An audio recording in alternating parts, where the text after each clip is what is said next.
The online auction for the sale of damaged cars, Copart will put up for auction a supercar Lexus LFA. They expect to get $710,000 for it, which is relatively inexpensive for an iconic model by modern standards. However, this particular example got into a serious accident back in January, and it will take an additional $500,000 to restore the coupe.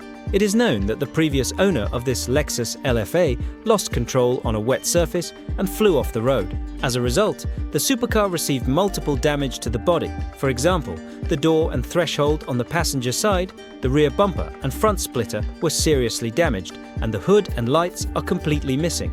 In addition, the exhaust system requires repair or replacement. The cost of repairs is affected by both the expensive materials from which the damaged parts are made and the rarity of the model itself. In total, only 500 copies of the LFA were produced, and some original spare parts are most likely extremely difficult or impossible to find.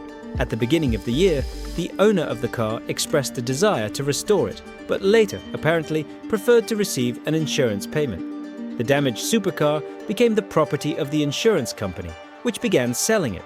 According to one version, the coupe may be bought for its engine, a 4.8-litre V10 with a capacity of 560 horsepower, which could be installed in another car.